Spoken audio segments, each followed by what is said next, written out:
Ulhasnagar camp क्रमांक 3 मध्ये एक धक्कादायक घटना घडली आहे। चांदीबाई महाविद्यालयासमोर कांदा द्यायला उशीर झाला याचा राग काढत सराईत गुन्हेगारांनी एका चहा विक्रेत्यावर चाकू हल्ल्याचा प्रयत्न केलाय।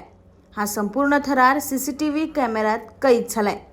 उल्हासनगर कॅम्प 3 परिसरातील चांदीबाई महाविद्यालयाजवळ मोरे चहा दुकानाजवळील राम नाश्ता हाऊस येथे सराईत गुन्हेगार मॉन्टी करोतिया आणि बावजी करोतिया नाश्ता करण्यासाठी आले होते।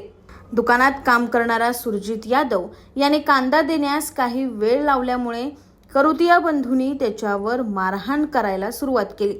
यावेळी सुरजितला वाचवण्यासाठी मोरे चहाचे मालक पुंडलिक मोरे धावून आले।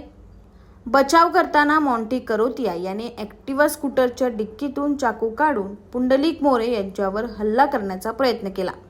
मात्र शेजारील दुकानदार तत्काळ मदतीला धावून आल्याने पुंडलिक मोरे यांचा जीव वाचलाय। संपूर्ण प्रकार हा सीसीटीव्ही कॅमेऱ्यात कैद झाला असून त्याचा व्हिडिओ सध्या सोशल मीडियावर व्हायरल झालाय। घटनेनंतर मध्यवर्ती पोलिसांनी घटनास्थळी धाव घेत तपास सुरू केलाय। बावजी करोतिया हा नुकताच हत्येच्या गुन्ह्यात जामिनावर सुटला असून परिसरात त्याची दहशत आहे। स्थानिक दुकानदार गुन्हा दाखल करण्यास घाबरत असल्याची माहिती समोर आली। Bureau report, AB fast news, Ulhasnagar.